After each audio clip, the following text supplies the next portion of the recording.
All right, today's beer comes to us from the famous Anchor Brewery in San Francisco, California, founded back in the 1800s, 1896 to be exact, but it does trace its roots back to the Gold Rush era, back to 1849, I believe, when a guy named Gottlieb Breckel, I believe that's how you pronounce his last name, I could be mistaken, but he arrived in San Francisco during the Gold Rush, found a need for the brewing of fine ales, and so he opened up a little pub, I guess, in town, and kind of grew and became Anchor Brewery. Anchor named in 1896 after it was bought out by a father and a son-in-law as well, 1896. So it's been around for a long time. Their staple beer is the California Common known as Anchor Steam Beer, which I've had a few times, and very world-class beer. This is their porter.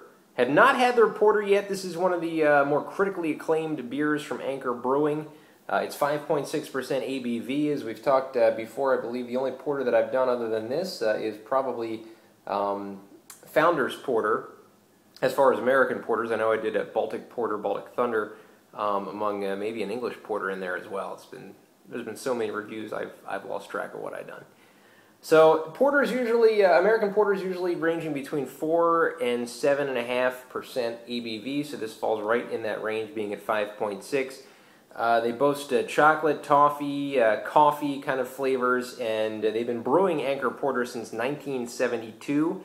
It uses 2-row pale malts as well as caramel, black, and chocolate.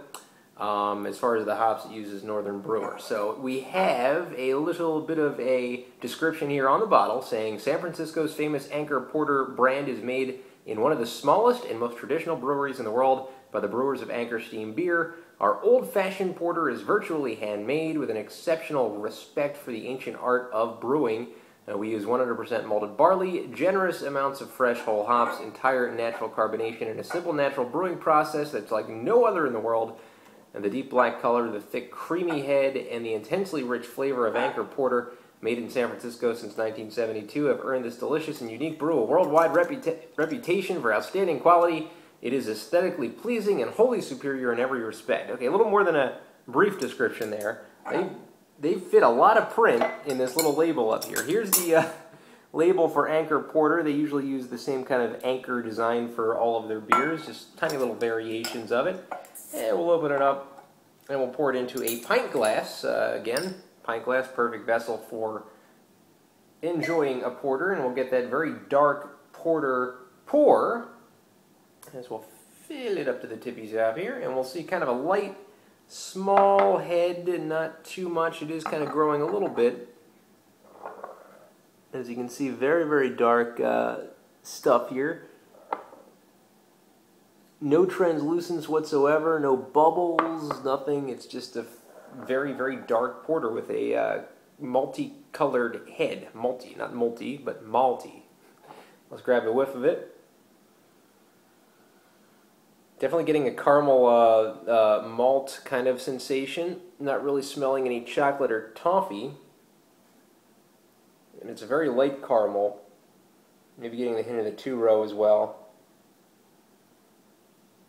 So it's a very faint smelling porter as far as aroma goes. Let's grab a taste of it.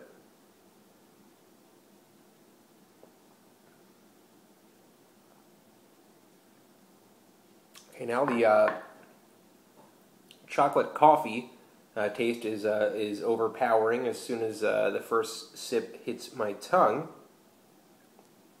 Getting that toffee aftertaste that you have grown to expect from porters. Let's grab another taste.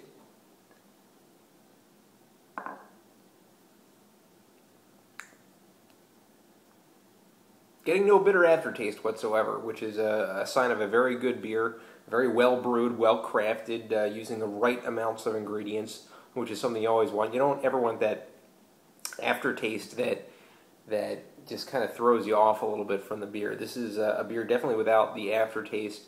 And you know, when you're looking at a porter, and you're looking at a porter that's like this with the chocolate and the coffee, it's definitely a good attribute to have. This is a good representation of the style. As I've always mentioned, porters are not completely my bag, not completely my thing, but this is a good porter. I wouldn't turn it down. So I'll give Anchor Porter an 8 out of 10.